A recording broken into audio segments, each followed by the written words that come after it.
Nós vamos estudar a palavra de Deus. Eu quero que você abra a sua Bíblia no segundo livro de Reis. Segundo livro de Reis. Vamos começar no capítulo 23. Vamos começar no capítulo 23. Vamos falar sobre uma pessoa que Deus usou grandemente, ok? E você sabe que é assim que Deus faz. Deus usa as pessoas. Deus, ele poderia muito bem empregar os anjos nessa tarefa que a gente tem, que a gente recebeu das mãos dele. Nós temos como igreja uma missão muito especial, que é a missão de salvar pessoas, porque Jesus veio a esse mundo para alcançar os enfermos, ou seja, os pecadores, que somos todos nós. A igreja tem a mesma missão que Jesus teve nessa terra.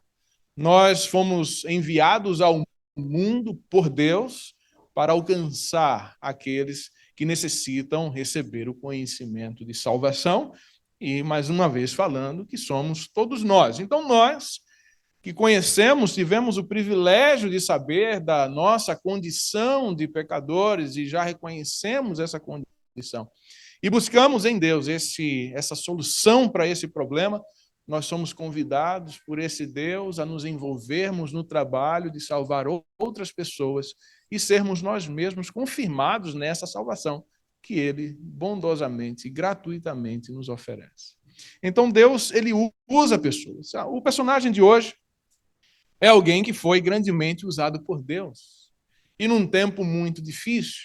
Se você pensa que a decadência moral, espiritual, é uma exclusividade dos nossos dias, nós, se pensarmos assim, estaremos pensando errado. Porque desde que o mundo é mundo, nós sempre vimos, ou ouvimos falar, porque não estivemos lá presencialmente, mas nós ouvimos as histórias de momentos de terrível decadência espiritual entre o povo de Deus. E nós podemos, obviamente, perceber por tudo que acontece ao nosso redor, que alguma coisa não está bem com o nosso planeta. E nós sabemos que o nosso mundo ele anda a passos largos para sempre apresentar uma surpresa. E geralmente essas surpresas são negativas em termos morais e espirituais. Nós vamos encontrar em 2 Reis, capítulo 23, o verso 25, uma descrição acerca desse homem chamado por Deus para trabalhar num tempo de grande dificuldade. No verso 25 diz: antes dele não houve rei que lhe fosse semelhante, que se convertesse ao Senhor. De que maneira? Parcialmente? Aí diz: se convertesse ao Senhor de todo o seu coração e de toda a sua alma. O que é que a Bíblia está dizendo? Que essa pessoa entregou-se a Deus de que maneira? De maneira completa, sem nenhuma reserva. Ele queria viver para fazer a vontade de Deus e de todas as suas forças. Olha só, lembram-se de Jesus falando como nós deveríamos amar a Deus? Como é que nós devemos amar a Deus? De acordo com Jesus. Toda a força, com toda a alma, com todo o nosso entendimento. Não é assim?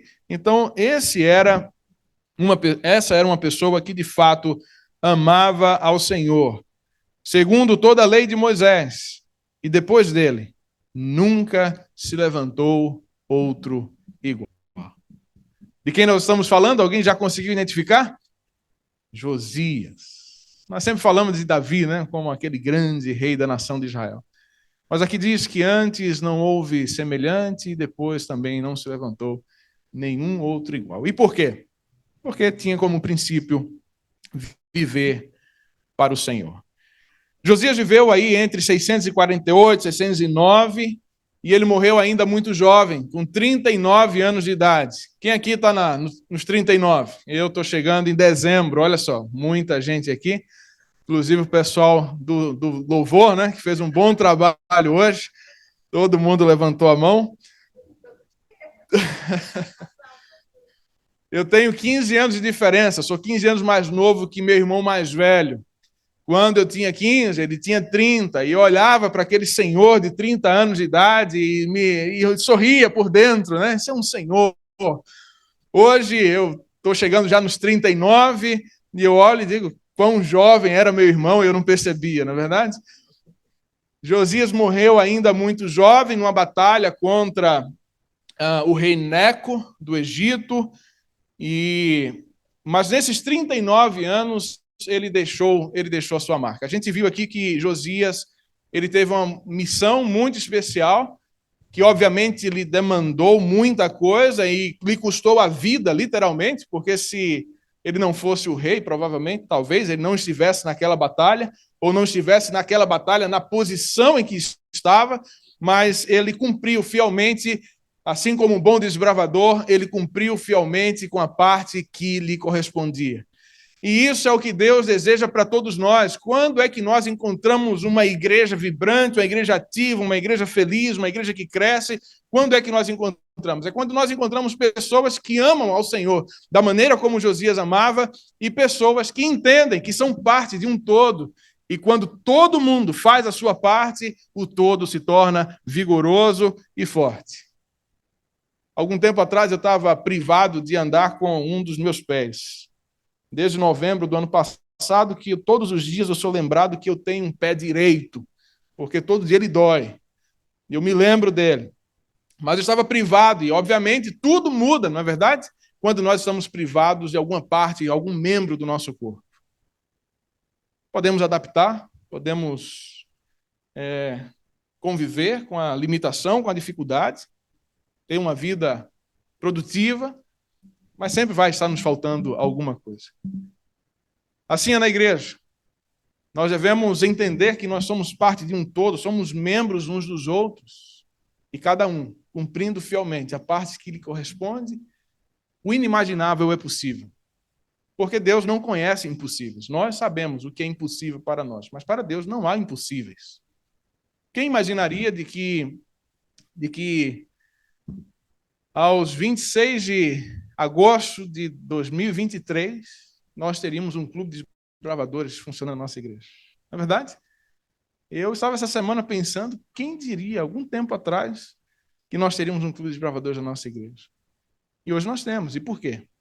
Porque várias vidas se juntaram, fizeram um compromisso de dedicação, estão fazendo a coisa acontecer. Olha só que bênção a gente tem lá, eu vou falar baixinho para eles nem perceberem quem está falando deles. Estão lá no fundo. Que bênção a gente tem na nossa igreja, não é verdade? Que missão maravilhosa o Senhor nos concedeu. Josias recebeu uma situação muito difícil para ele. E é justamente por isso que a vida dele se torna tão inspiradora para a gente. Porque os tempos em que Josias vivia era de extrema escuridão, era uma decadência, uma corrupção espiritual sem tamanho. Nós, melhor dizendo, talvez nunca experimentamos ou tivemos uma visão de uma situação tão drástica em meio ao povo de Deus, como nos dias de Josias. Josias estava convivendo com um povo completamente corrompido. Um povo que havia se corrompido não assim do dia para a noite, mas era um processo já de muitos e muitos e muitos anos. Imagine reverter um processo de muito tempo, de décadas e, quem sabe, século. De fato, a situação que Josias recebeu foi muito difícil. Mas vamos ver quando que começou a história de Josias, ok? Josias é neto de um homem chamado Manassés. Vocês já ouviram falar em Manassés? Nós temos referências de Manassés na Bíblia e nós sabemos que a vida de Manassés foi uma vida terrível, matou muita gente inocente, foi uma pessoa sanguinária, injusta, fez tudo o que era de perverso aos olhos de Deus. Então Manassés já não é rei e assume em seu lugar o seu filho Amon. E ficou ali tão pouco tempo, meses, alguns meses apenas. E numa conspiração de seus próprios serventes ali, ele acabou sendo assassinado. E aí surge a figura de Josias, pela primeira vez, agora no capítulo 22, no verso 1 e 2, nós encontramos quando Josias se torna rei. E diz assim, tinha Josias 28 anos, é isso? Não, ele tinha 8 anos de idade quando começou a reinar e reinou 31 anos em Jerusalém. Sua mãe se chamava Gedida e era filha de Adaías, de Boscate. Fez ele o que era reto perante o Senhor. Andou em todo o caminho de Davi, seu pai. Olha a referência que a Bíblia usa para falar sobre a ancestralidade de Josias. Não menciona aqui seu avô, não menciona o seu pai, mas menciona o seu pai, a sua referência, Davi, o homem segundo o coração de Deus. E para terminar diz, e não se desviou nem para a direita, nem para a esquerda. O que é que estava passando nos dias de Josias? Todos os líderes, a começar pelos reis anteriores, e assim permeou toda a sociedade, todo mundo se havia corrompido na adoração a Deus. As pessoas haviam se entregado a cultos estranhos, haviam se entregado a rituais pagãos, haviam se dobrado diante de outros deuses, deuses falsos que exigiam deles coisas terríveis. Dentre o povo de Deus estava a adoração ao deus Moloque. Todo mundo sabe o que é que acontecia, qual era o sacrifício que se requeria aos adoradores de Moloque. Vocês lembram qual era? O sacrifício de quê? De filhos. Então, se sacrificavam crianças aí.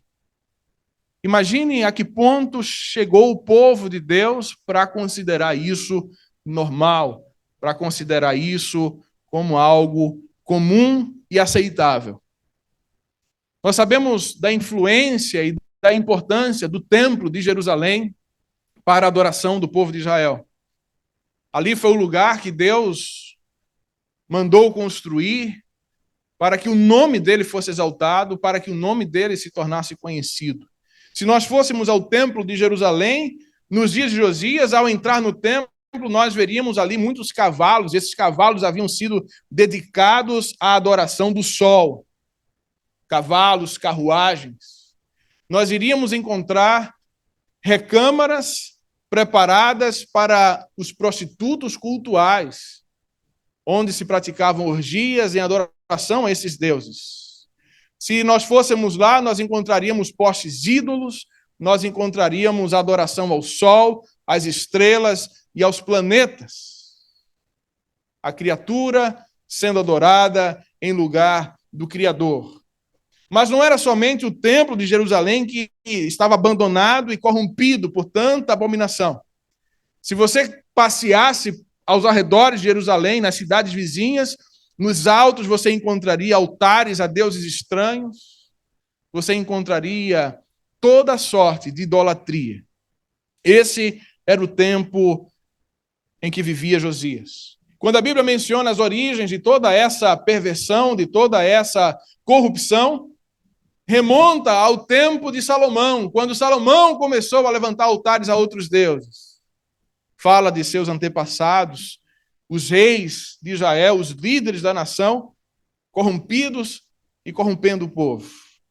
Porque vocês sabem que um coração corrompido, ele dificilmente não vai ser um coração corruptor. Quando nós corrompemos, permitimos a corrupção entrar no nosso coração, geralmente nós pensamos, estou fazendo mal a mim mesmo apenas.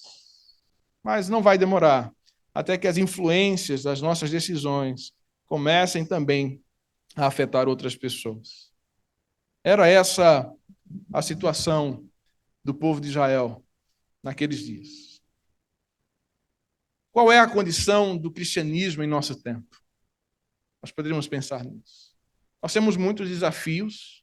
Nós temos desafios de conviver com o diferente, e ao mesmo tempo em que nós entendemos que são formas de vida, são adorações, são decisões que se tomam que nós não concordamos, e como é que nós convivemos com isso sem permitir que isso essencialmente altere a nossa adoração a Deus. Nós temos muitos desafios como cristãos e nesse tempo em que nós vivemos. Nós somos influenciados culturalmente, nós somos afetados por outras culturas, por outros pensamentos religiosos, nós somos afetados por correntes de pensamento, nós temos que lidar com tudo isso.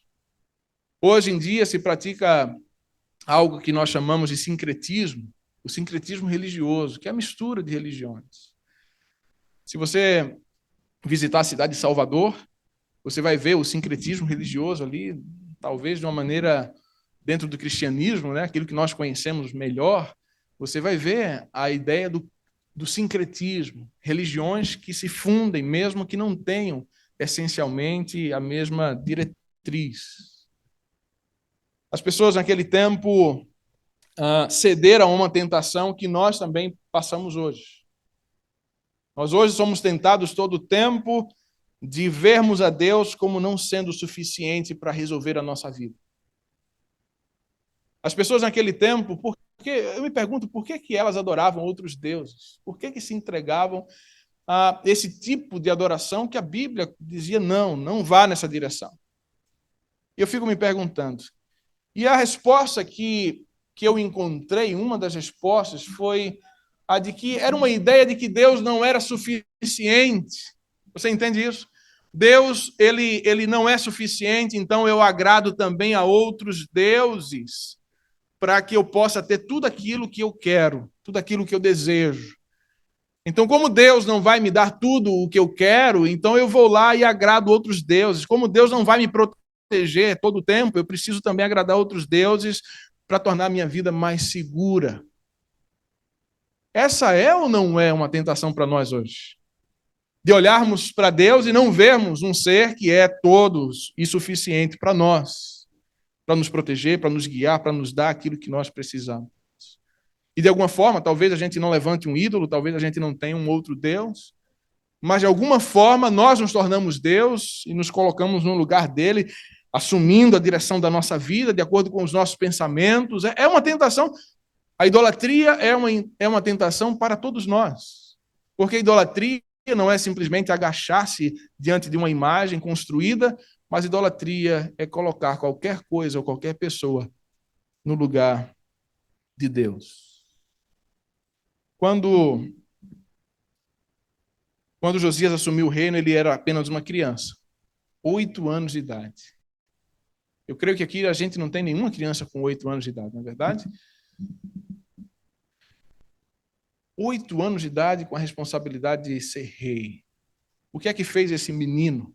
Obviamente ele recebeu ajuda, tinha ali seus consultores, tinha ali seus orientadores, mas esse menino, ele buscou a Deus. Ele buscou a Deus.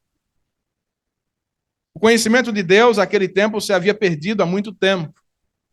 Não era muito clara a vontade de Deus para as pessoas naqueles dias. As coisas não faziam muito sentido. Mas mesmo assim, com o conhecimento que tinha, ele então buscou a Deus. E depois de 12 anos de reinado, ele começou um processo de purificação no reino.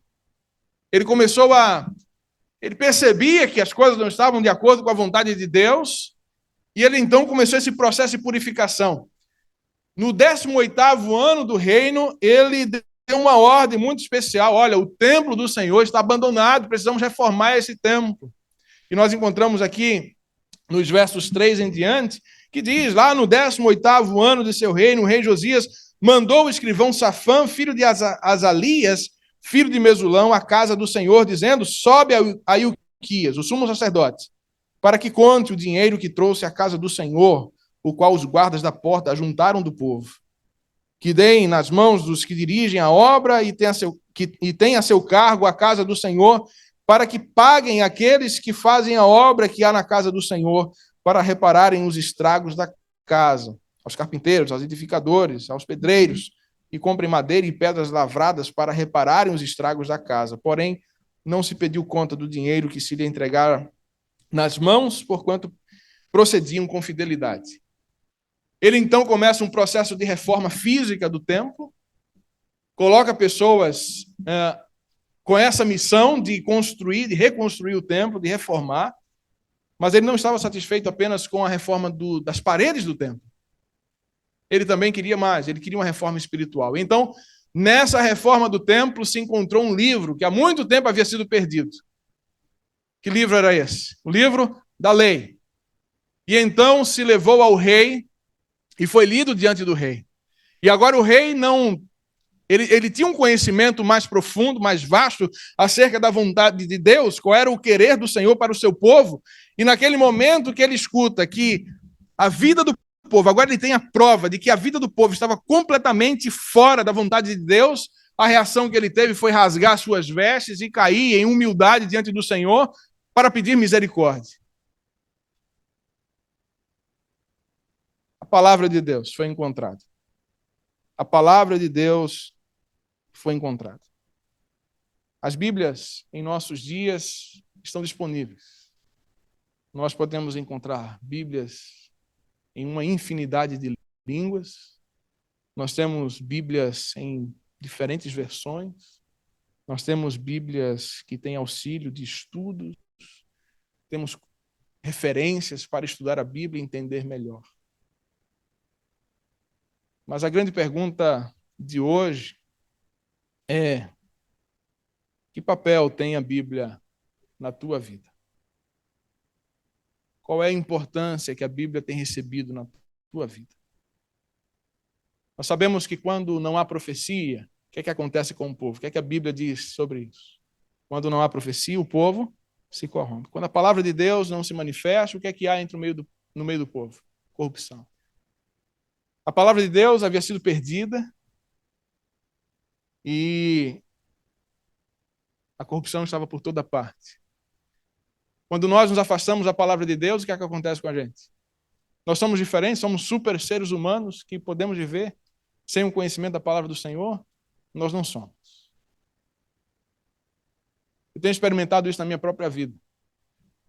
Os momentos que eu me tornei negligente em relação à Bíblia e seus princípios foram esses momentos que eu me vi em sérios problemas.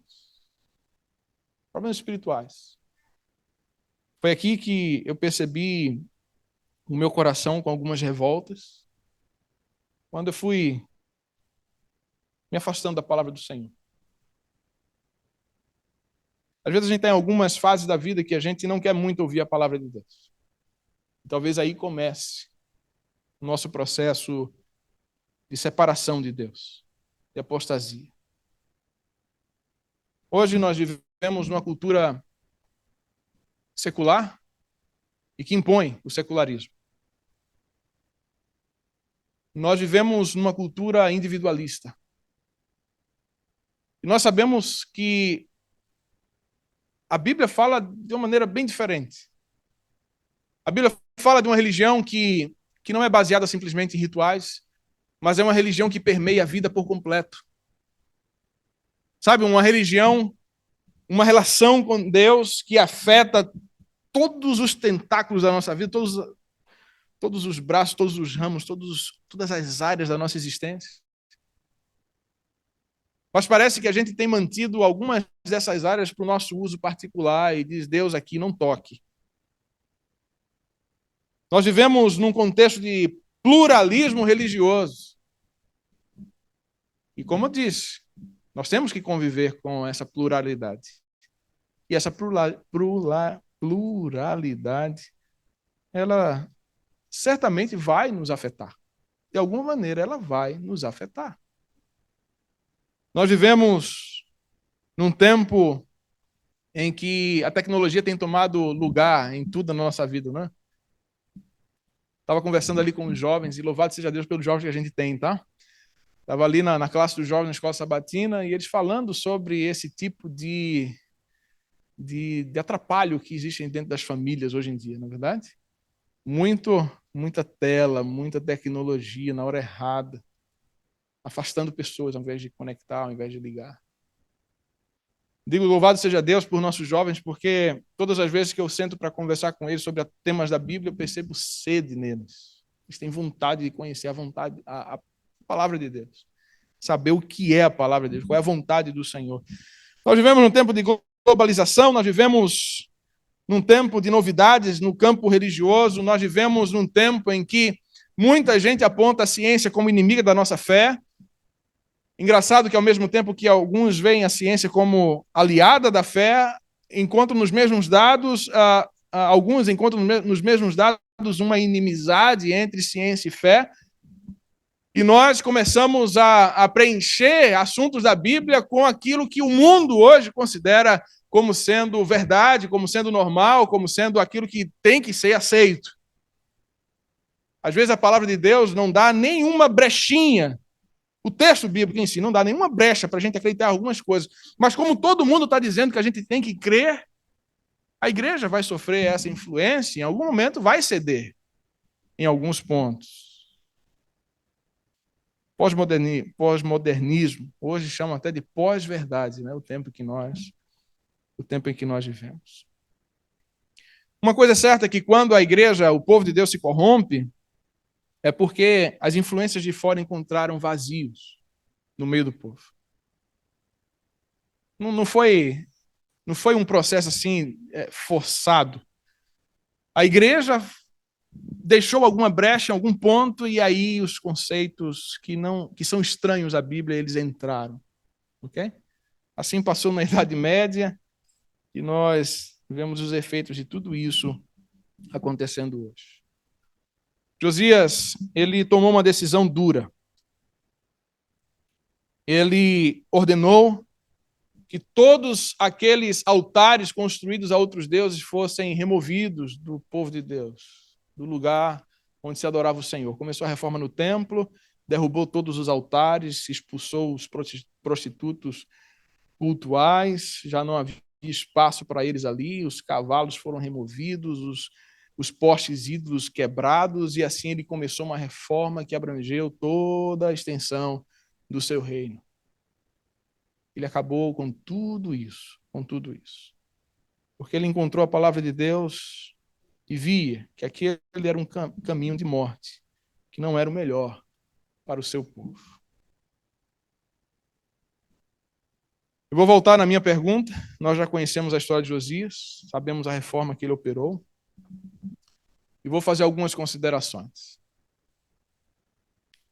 Outro dia eu estava conversando sobre as coisas do universo. E eu estava fazendo uma comparação. Os povos antigos me impressionam porque eles navegavam, eles se orientavam através do estudo dos astros celestiais, não é assim? Como é que aqueles povos que viviam nas ilhas aqui do Pacífico, como é que eles chegaram em outros lugares? Eles eram corajosos, mas eles também estudavam, eles sabiam se orientar pelas estrelas. Então faz muito tempo que nós olhamos para o espaço para encontrar algum conhecimento, não é verdade? O que é que aqueles povos podiam conhecer acerca das estrelas se eles não tinham nenhum recurso como nós temos hoje? Hoje nós temos recursos, né, como as lunetas, os telescópios, né? E outro dia eu estava lá em Seattle, num dia raro de noite clara, né, sem nuvens nenhuma, e eu cheguei na casa de um pessoal para fazer uma visita e encontrei o pai e os filhos do lado de fora com um telescópio, né? E eles estavam lá observando ali, brincando, e eu perguntei: o que é que vocês estão vendo? Aí eles falaram: eu estou vendo Saturno. Já viu os anéis de Saturno, pastor? E eu disse: não, nunca vi. Não, assim, só em imagens, né? Mas assim, pela. E é possível ver?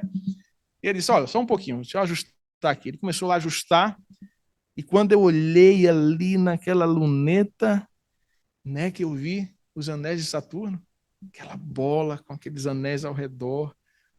E eu não sabia que dava para ver assim com o equipamento que a gente pode comprar, né?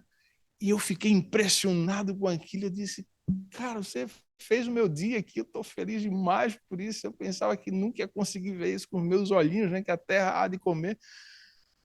Mas eu vi os anéis de Saturno.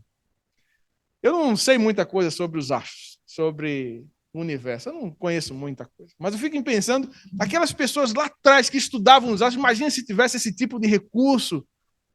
Eles iam conhecer muito mais. Imagine se a gente falasse para os antigos que um dia nós teríamos o Hubble, né? O telescópio superpotente, que já foi tornado obsoleto e agora nós temos um novo telescópio, o mais poderoso que a humanidade viu até o dia de hoje, que é o James Webb. E eles podem analisar lugares longínquos, né? Dizem que conseguiram fotografar a luz que veio de 13 bilhões de anos atrás. E a gente fica pensando quanto conhecimento novo, né? quanto conhecimento. A gente pode conhecer Deus de muitas maneiras. Como diz o livro de Hebreus, Deus se manifestou às pessoas de muitas formas. Ele se manifestou através de profetas, ele falou ao povo de muitas maneiras, ele falou ao povo por meio da natureza, porque a Bíblia diz, né, que os céus proclamam a glória de Deus. Deus se manifestou através da consciência das pessoas. Deus se manifestou através do comportamento dos povos. Deus se manifestou de muitas maneiras ao longo da história. Mas diz esse mesmo texto de Hebreus que nos últimos dias Deus se manifestou de uma maneira toda especial através de quem? Através de Jesus Cristo. Como nós conhecemos Jesus? Nós podemos conhecer Jesus a partir do relato de outras pessoas, mas nós temos uma fonte de conhecimento de Cristo Jesus. Qual é a fonte de conhecimento que nós temos de Cristo Jesus? É a palavra de Deus. Jesus é a nossa fonte de salvação, de correção, ele é o nosso modelo, ele é aquele que nos anima quando estamos desanimados. Jesus é o nosso tudo. Quando nós não usamos a Bíblia, é como se a gente estivesse querendo conhecer Deus como os antigos conheciam o espaço, apenas observando o que era possível ver daqui. Mas quando a gente vai para a Bíblia para conhecer Deus, esse aqui é um recurso maravilhoso. Isso aqui é o nosso telescópio para entender um pouquinho melhor acerca de Deus. Da mesma forma que nós hoje temos o recurso como James Webb para observar o espaço. E tudo que a gente vai descobrindo, apesar de ser muita coisa, a gente ainda entende que existe muito mais que ainda está oculto. Assim também é quando a gente estuda a palavra de Deus acerca do Senhor, e a gente vai estudando, a gente vai entendendo, mas a gente sempre sabe que existe ainda muito mais que a gente ainda vai entender um dia. Eu quero fazer um apelo para você. Não sei se a condição da tua vida espiritual, da tua família, não sei como é que está. Não sei se era semelhante ao povo nos tempos de Josias, não sei se é um pouco menos, um pouco mais. Não sei como é a tua condição, porque isso é uma avaliação que somente nós podemos fazer acerca do nosso coração com Deus. Mas uma coisa que eu quero te pedir é que traz de volta a Bíblia para a tua vida. Traz de volta a Bíblia ao conhecimento. Lê mais a Bíblia. Conhece mais a Bíblia. Estuda mais essa palavra. Jesus disse, olha, eu tenho muito mais para falar para vocês, mas vocês ainda não podem entender. A gente sempre vai conviver com essa ideia de que nós não conhecemos tudo, mas isso não nos tira o privilégio de podermos estudar algo que fala acerca desse Deus. Eu quero te chamar a um reavivamento espiritual de verdade. Quero te chamar para a gente experimentar aquilo que passou nos dias de Josias. Você diz assim, mas pastor, vai fazer diferença? Ali disse que Josias, antes dele, foi tudo mal.